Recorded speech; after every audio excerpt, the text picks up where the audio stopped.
স্কুলটা করেছিলাম সেটা এনজিও দেয়নি। আমার খালেদা জিয়ার পরে তারাই করেছিলাম জিয়াউর রহমান কলেজ, সেটাও একজন কিনা বলে দেখে দেন। এই দুটি নাম মুছে দেওয়ার চেষ্টা করছি।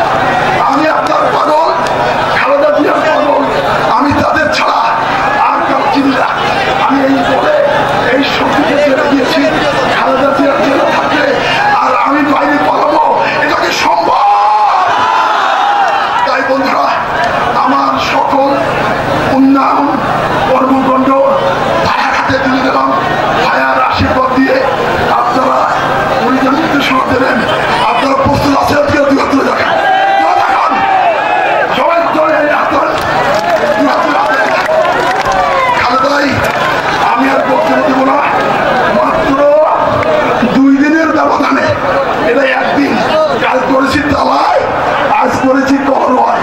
বিএনপি অফিস থেকে বলেছিল যে একটি সভা করে। এখানে কত লোক হয়েছে বলে? রাস্তায় ডবল লোক। এইটা আমার জীবনের ঐতিহাসিক জনসভা। তাই এই আমার প্রিয় নেতার হাতে দেশ জাতি অপেক্ষা করছে। উনি যে নির্দেশনা দেবেন সেই নির্দেশনা আমি সাক্ষাৎ পালন করবো, এই এলাকার মানুষের কাজ করবো। তাই আজকে আর বক্তব্য দেবো না। কার বক্তব্য শুনবেন? আমাদের প্রিয় নেতা তারেক রহমানের কথা শুনতে, তাই তো?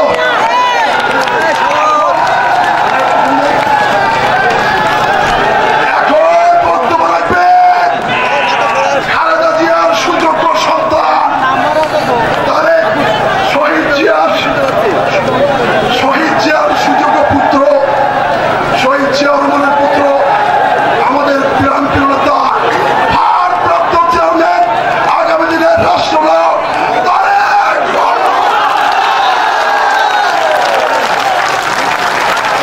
সবাই বক্তব্য শুনবেন, সবাই।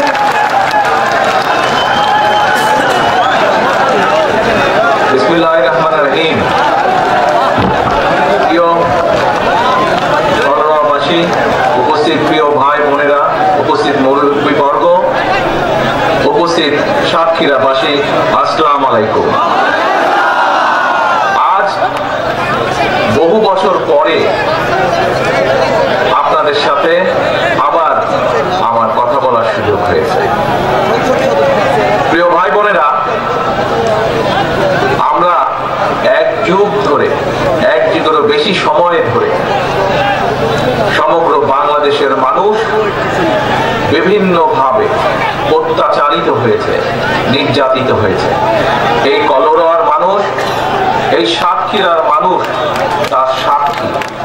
কিভাবে গত প্রায় 2 যুগ ধরে যেই স্বৈরাচারকে জনগণ আন্দোলনের মাধ্যমে বিদায় করেছে, যেই জনগণের যেই আন্দোলনের কারণে স্বৈরাচারকে এই দেশ থেকে পালিয়ে যেতে স্বৈরাচার বাধ্য হয়েছে, সেই স্বৈরাচারের সময়, সেই অত্যাচারের সময় কিভাবে সমগ্র বাংলাদেশের মানুষ, এই কলরোয়া সহ সাতক্ষীরার মানুষ অত্যাচারিত, নির্যাতিত হয়েছে, সে কথা, সেই স্মৃতি আপনাদের পরিষ্কার মনে আছে।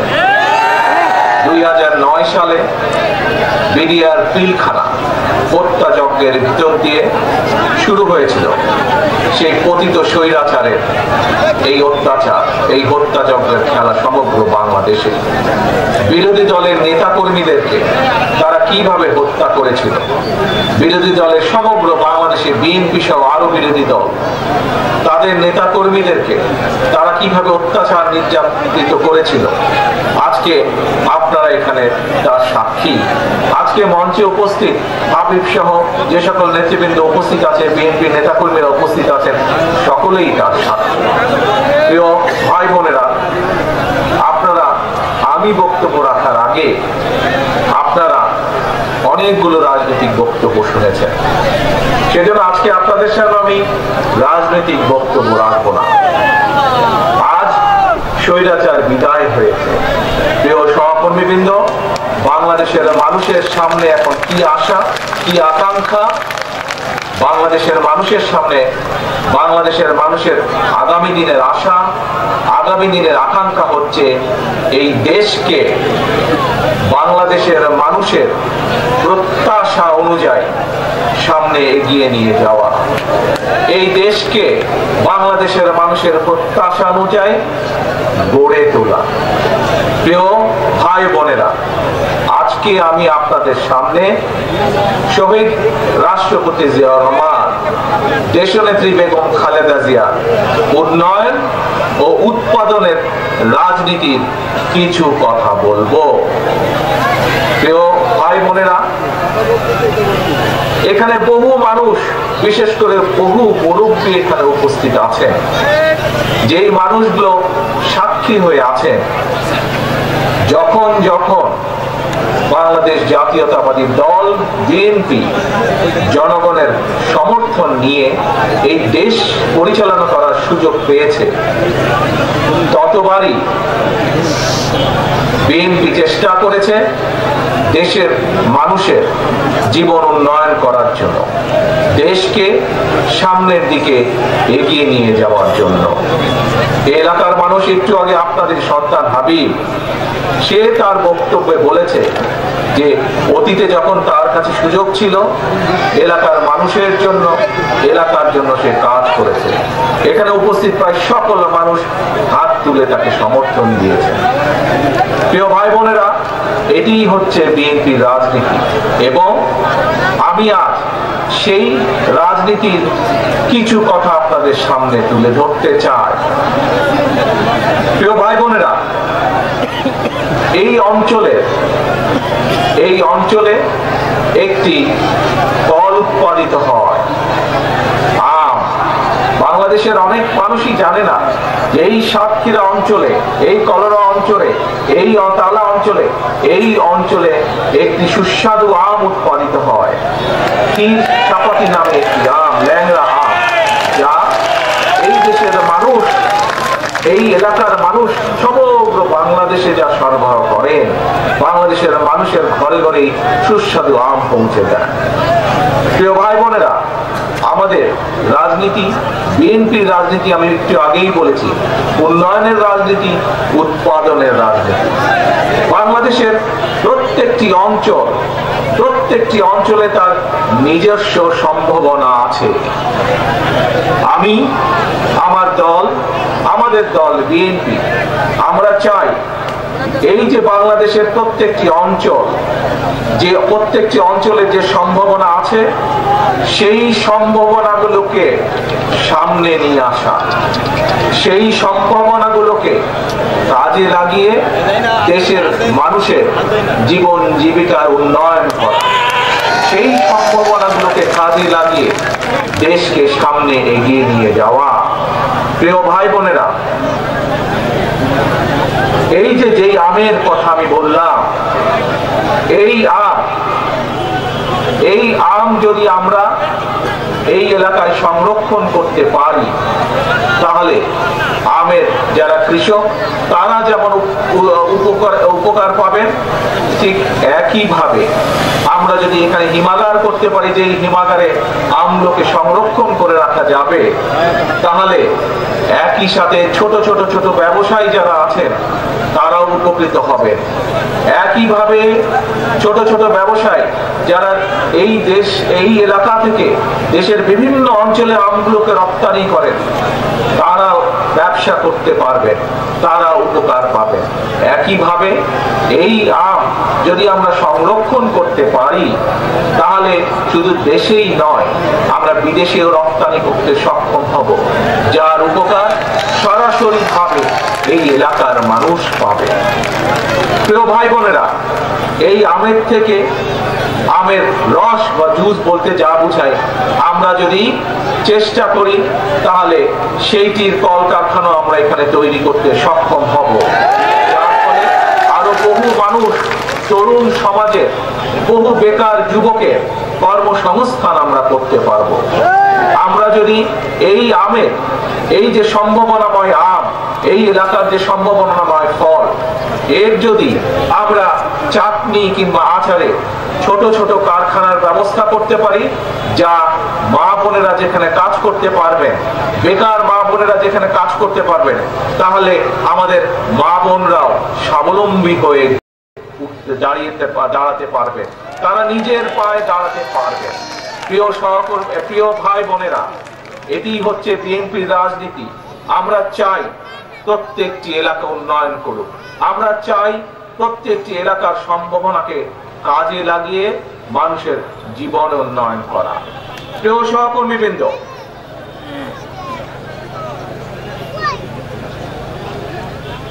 এই এলাকার আরেকটি বৈশিষ্ট্য আছে, হয়তো বাংলাদেশের অনেক মানুষই জানেন না।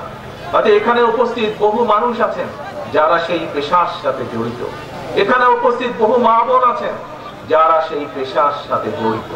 কি সেটি? সেটি হচ্ছে মাটির তৈরি টালি, যে টালি বিদেশিরা তাদের ঘরের উপরে ব্যবহার করে। এই এলাকার মানুষ তাদের নিজস্ব শ্রম, তাদের নিজস্ব মেধা দিয়ে এই টালির শিল্প তুলে ধরেছেন, টালির শিল্প গড়ে তুলেছেন তারা। প্রিয় ভাই বোনেরা, বিএনপি চায় এই সম্ভাবনাকে কাজে লাগাতে, এই এলাকার মানুষের জন্য, এই এলাকার মানুষের উন্নয়নের জন্য এবং একই সাথে দেশের উন্নয়নের জন্য। আমরা যদি যে সকল মানুষ, যে সকল মা বোনেরা এই এলাকায় এই টালি উৎপাদনের সাথে জড়িত, আমরা যদি তাদেরকে সহযোগিতা করতে সক্ষম হই সরকারের পক্ষ থেকে, তাহলে এই মানুষগুলো সেই সুবিধা বা সেই উপকার পাবে এবং এই টালি শিল্প, যে টালি শিল্প, সেটিকে আমরা আরো ব্যাপক বিস্তার লাভ করতে পারবো। আমরা পৃথিবীর দেশে দেশে সেই টালিকে আমরা ছড়িয়ে দিতে সক্ষম হব, যা বাংলাদেশের স্বাক্ষর বয়ে বেড়াবে সারা পৃথিবীতে, সারা পৃথিবীর মানুষের ঘরে ঘরে যা বাংলাদেশের স্বাক্ষর বয়ে বেড়াবে। প্রিয় সহকর্মীবৃন্দ, প্রিয় ভাই বোনেরা, শুধু এটিই নয়, আপনাদের পাশেই আছে মুন্সিগঞ্জ নামক একটি এলাকা।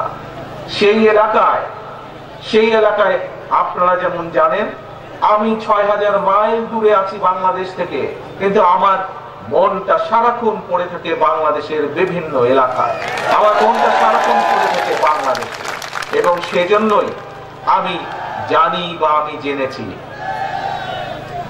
এই মুন্সিগঞ্জে কিছু কিছু রিসোর্ট তৈরি হয়েছে পর্যটকদের জন্য, কিন্তু যোগাযোগ ব্যবস্থার জন্য সেই ব্যবসার সাথে যারা জড়িত সেই মানুষগুলো ব্যবসার উপকার পাচ্ছেন না, সেই সাধারণ মানুষগুলো, এলাকার মানুষগুলো। প্রিয় সহকর্মীবৃন্দ, আমি চাই, আমার দল বিএনপি চায় যে আমরা যদি ইনশাআল্লাহ সুযোগ পাই, তাহলে এই রিসোর্ট গুলোতে যারা জড়িত, এখান থেকে যারা সাধারণ মানুষ আয় রুজি করেন, যোগাযোগ ব্যবস্থার উন্নয়নের মাধ্যমে সেইখানকার মানুষগুলোর যাতে জীবন যাত্রা উন্নত করা যায়, সেই ব্যবস্থাও আমরা নিতে চাই। এটিই হচ্ছে বিএনপির রাজনীতি, এটিই হচ্ছে শহীদ জিয়ার রাজনীতি, খালেদা জিয়ার উন্নয়ন উৎপাদনের রাজনীতি। প্রিয় ভাই বোনেরা, আমি আরো একটি বিষয়, আরো একটি সম্ভাবনার কথা আপনাদের সামনে তুলে ধরতে চাই, যেই সম্ভাবনা এই এলাকার মানুষকে কম বেশি পরিচিত করিয়েছে সারা দেশের মানুষের কাছে। যে পেশার সাথে বহু মানুষ জড়িত আছে, যে পেশার সাথে বহু মা বোনেরা জড়িত আছে, কিন্তু আমরা যদি আরো একটু সহযোগিতা দিতে পারি, সরকারের পক্ষ থেকে, রাষ্ট্রের পক্ষ থেকে যদি আরো একটু সহযোগিতা করা সম্ভব হয়, তাহলে সেই পেশার মানুষগুলো, সেই ব্যবসা বাণিজ্যের সাথে যারা জড়িত আছেন, সেই মানুষগুলো উপকার পাবেন এবং সাধারণ মানুষ, সর্বোপরি সাধারণ মানুষ সেই উপকারগুলো পাবে।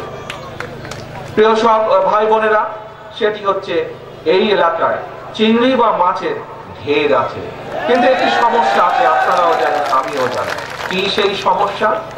যেই বেড়িবাঁধ আছে, এই বেড়িবাঁধটি বহু বছরের পুরনো বেড়িবাঁধ এবং যারা চিংড়ি বা ঘেরের ব্যবসায়ী যারা সেখানে কাজ করেন, প্রতিটি মানুষ, বিশেষ করে যখন আকাশে কালো মেঘ দেখা যায় বর্ষার সময়, প্রতিটি মানুষ তখন দুশ্চিন্তায় থাকেন, এই বুঝি বাঁধ ভেঙে সবকিছু ভেসে চলে যায়। এই এলাকায় বাঁধের পাশ দিয়ে যেসব ক্ষেত খামারি আছে সেখানকার কৃষকরাও ভয় থাকে। কাজেই সেই বাঁধটিকে আমাদের মজবুত করতে হবে, যেন এলাকার মানুষ, বাঁধ মজবুত হলে সেই মাছ, সেই ঘেরের মাছ যাতে ধ্বংস না হয়ে যায়, নষ্ট না হয়ে যায়। প্রিয় ভাই বোনেরা, আপনারা একটি খুব সুন্দর জায়গায়, হতে পারে বাংলাদেশের দক্ষিণ পশ্চিম অঞ্চলে আপনারা বাস করছেন, কিন্তু আপনারা এমন একটি জায়গায়, খুব সুন্দর একটি জায়গায় আপনারা বসবাস করেন। আপনাদের পাশেই পৃথিবী বিখ্যাত সুন্দরবন। এই সুন্দরবন হতে পারে এই এলাকার মানুষের অর্থনৈতিক উন্নয়ন, অর্থনৈতিক ভাগ্য পরিবর্তনের আরেকটি জায়গা। প্রিয় ভাই বোনেরা, আমাদেরকে চেষ্টা করতে হবে, আমাদেরকে উদ্যোগ গ্রহণ করতে হবে যে এই যে দক্ষিণের যে সুন্দরবন, এই সুন্দরবনের সম্ভাবনাকে কাজে লাগানোর জন্য, এই সুন্দরবনের সম্ভাবনাকে কাজে লাগিয়ে এই এলাকার মানুষ তথা সমগ্র দেশের মানুষ, খুলনা বিভাগের মানুষ যেন তার সুফল পেতে পারে, যেন সেই মানুষগুলোর আয় রুজি বৃদ্ধি পায়। এই সম্ভাবনাকে কাজে লাগিয়ে যেন বেকার যুবক যারা আছেন তাদের কর্মসংস্থানের সুযোগ হয়। প্রিয় ভাই ও বোনেরা, এটি হচ্ছে বিএনপির রাজনীতি। বিএনপির রাজনীতি হচ্ছে উন্নয়ন এবং উৎপাদনের রাজনীতি। আমরা বাংলাদেশের প্রত্যেকটি এলাকার সম্ভাবনাকে বের করে আনতে চাই, সম্ভাবনাকে কাজে লাগাতে চাই। এলাকার মানুষের জন্য সম্ভাবনাগুলোকে কাজে লাগাতে চাই, যেমন এলাকার মানুষের জন্য, ঠিক একইভাবে আমরা সেই সম্ভাবনাকে কাজে লাগাতে চাই দেশের উন্নয়নের জন্য। প্রিয় ভাই বোনেরা, এখন আপনাদের সামনে অল্প কয়েকটি রাজনৈতিক কথা বলবো আমি। এই যে আপনাদের সামনে যে সম্ভাবনার কথাগুলো আপনাদের সামনে তুলে ধরলাম, বেকারদের কর্মসংস্থানের যেই সম্ভাবনার কথা আপনাদের সামনে আমি তুলে ধরলাম, মা বোনদের যারা বেকার আছেন তাদের যে সম্ভাবনার কথাগুলো আপনাদের সামনে আমি তুলে ধরলাম, এই সম্ভাবনাগুলোকে তখনই বাস্তবায়ন করা সম্ভব যখন আপনাদের দ্বারা, জনগণের দ্বারা নির্বাচিত একটি সরকার দেশ পরিচালনা করবে। জনগণের সরকারই একমাত্র জনগণের কথা চিন্তা করে, জনগণের সরকারই একমাত্র জনগণের জন্য কাজ করে।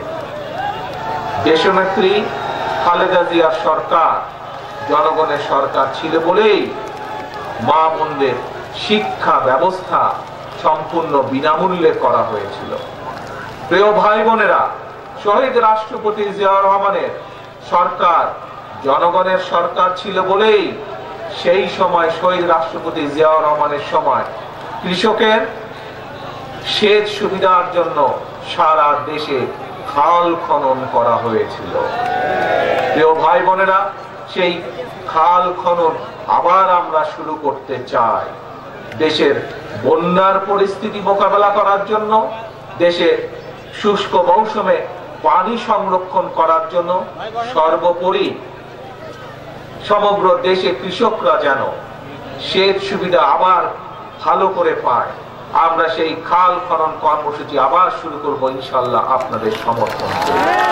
প্রিয় ভাই বোনেরা, যে কথাটি বলছিলাম আপনাদের সামনে, জনগণের জন্য, এলাকার মানুষের জন্য, সর্বোপরি বাংলাদেশের মানুষের জন্য যদি কাজ করতে হয়, তাদেরকে যদি এই সম্ভাবনার দিকে নিয়ে যেতে হয়, এই সম্ভাবনার দ্বারগুলো যদি খুলে দিতে হয়, তাহলে প্রিয় ভাই বোনেরা, কথা একটি, কি সেই কথা? জনগণের সরকার দরকার। এবং জনগণের সরকার প্রতিষ্ঠিত করতে হলে উপায় একটি, রাস্তা একটি, যার জন্য এই এলাকার আমার শত শত সহকর্মীরা জীবন দিয়েছে, যার জন্য জনগণের যে অধিকার প্রতিষ্ঠার জন্য জনগণের যে ভোটের অধিকার প্রতিষ্ঠার জন্য সমগ্র বাংলাদেশে বিএনপির লক্ষ লক্ষ নেতাকর্মী গুম খুনের শিকার হয়েছে, দায়ী মামলার শিকার হয়েছে, সেই ভোটের অধিকারকে প্রতিষ্ঠিত করার জন্য। প্রিয় ভাই বোনেরা, জনগণের আন্দোলনে, জনতার অভ্যুত্থানে স্বৈরাচারের পতন ঠিকই হয়েছে, কিন্তু এখনো আমাদের কাঙ্ক্ষিত লক্ষ্য অর্থাৎ জনগণের যে রাজনৈতিক অধিকার সেটি এখনো অর্জিত হয়নি। কাজেই আমাদের আন্দোলন শেষ হয়ে যায়নি। যতক্ষণ পর্যন্ত জনগণের ভোটের অধিকার, কথা বলার অধিকার প্রতিষ্ঠিত না হবে, ততক্ষণ পর্যন্ত বিএনপির আন্দোলন অব্যাহত থাকবে। যতক্ষণ পর্যন্ত জনগণের সরকার প্রতিষ্ঠিত না হবে, জনগণের জনপ্রতিনিধিরা দেশের উন্নয়নে, এলাকার উন্নয়নে, মানুষের উন্নয়নে কাজ করার সুযোগ না পাবে, ততক্ষণ পর্যন্ত বিএনপির আন্দোলন অব্যাহত থাকবে। প্রিয় ভাই বোনেরা, যে কথাটি একটু আগে বলেছিলাম, ষড়যন্ত্র কিন্তু এখনো থেমে যায়নি। স্বৈরাচারের পতন হয়তো হয়েছে, কিন্তু ষড়যন্ত্র এখনো অব্যাহত রয়েছে। আমরা গত কয়েকদিনে দেখেছি কিছু রাজনৈতিক দল বা সংগঠন বিভ্রান্ত হয়ে কিছু কথা বলেছেন তারা। প্রিয় সহকর্মীবৃন্দ, প্রিয় উপস্থিত ভাই ও বোনেরা, আমি মনে করি, আমি বিশ্বাস করি যে একটি প্রতিবেশী দেশের ফাঁদে পা দিয়েছে আমাদের সেই রাজনৈতিক দলগুলো বা সেই রাজনৈতিক সংগঠনগুলো। সেজন্যই তারা আজ বিভ্রান্তি ছড়ায়, এইরকম কিছু কথাবার্তা তারা বলছে। প্রিয় ভাই বোনেরা, আজ আপনাদের মাধ্যমে, আপনারা যারা এখানে উপস্থিত আছেন, আপনাদের মাধ্যমে সমগ্র বাংলাদেশের গণতন্ত্র প্রিয় প্রতিটি মানুষের কাছে আমি আহ্বান জানিয়ে বলতে চাই যে আমাদেরকে সজাগ থাকতে হবে। যে ষড়যন্ত্র দেশের ভিতরে ছিল, যে ষড়যন্ত্র দেশের বাইরে ছিল, তাদের সেই ষড়যন্ত্র এখন অব্যাহত আছে। তারা কোনোভাবেই চায় না এই দেশের মানুষ তাদের গণতান্ত্রিক অধিকার ফিরে পায়। কারণ একটু আমি আপনাদের বলেছি, আমি দেশের মানুষ যদি গণতান্ত্রিক অধিকার ফিরে পায়, তাহলে এই দেশের মানুষ রাজনৈতিকভাবে শক্তিশালী হতে পারবে। তাহলে এই দেশের মানুষ ধীরে ধীরে আস্তে আস্তে শক্তিশালী অর্থনৈতিক বুনিয়াদ গড়ে তুলতে পারবে। এবং দেশের মানুষ যখন অর্থনৈতিকভাবে, প্রতিটি সাধারণ মানুষ যখন অর্থনৈতিকভাবে শক্তিশালী হতে পারবে, নিজ মেরুদণ্ড সোজা করে দাঁড়াতে পারবে, তখন এই ষড়যন্ত্রকারীদের সব প্ল্যান প্রোগ্রাম ভেস্তে যাবে। সেই জন্যই ওই ষড়যন্ত্রকারীরা চায় না, সেই জন্যই দেশের ভিতরে এবং দেশের বাইরে থেকে যারা কলকাঠি নাচছে, তারা চায় না যে এই দেশের মানুষ গণতন্ত্র ফিরে পাক। প্রিয় ভাই বোনেরা, কিন্তু এই দেশের মানুষই 1971 সালে যুদ্ধ করে দেশ স্বাধীন করেছে। এই দেশের মানুষ 90-এ আন্দোলনের মাধ্যমে স্বৈরাচারের পতন ঘটিয়েছে। এই দেশের জনতা, এই দেশের জনগণই আবারও 2024 সালে পৃথিবীর অন্যতম স্বৈরাচারের পতন ঘটিয়েছে। কিন্তু পতন ঘটায়নি, স্বৈরাচারকে এই দেশ থেকে বিতাড়িত করে দিয়েছে। এখন প্রিয় ভাই বোনেরা, আজ এটি হচ্ছে জনগণের সময়। এখন এটি বাংলাদেশের জনগণের দেশ। কাজে আজকে জনগণকে সচেতন হতে হবে, জনগণকে সিদ্ধান্ত নিতে হবে।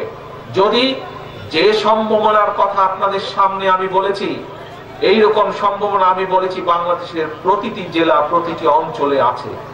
আমরা যদি এই সম্ভাবনাগুলোকে কাজে লাগাতে পারি, বাংলাদেশের মানুষের ভাগ্যের পরিবর্তন অবশ্যই করা সম্ভব।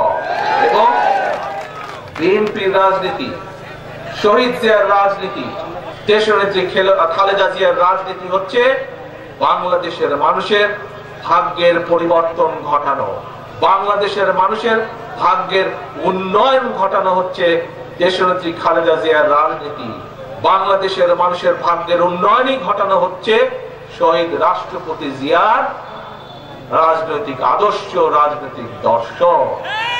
প্রিয় ভাই বোনেরা, আসুন আজ এই লক্ষ মানুষের সমাবেশে আমরা দৃঢ়ভাবে শপথ গ্রহণ করি।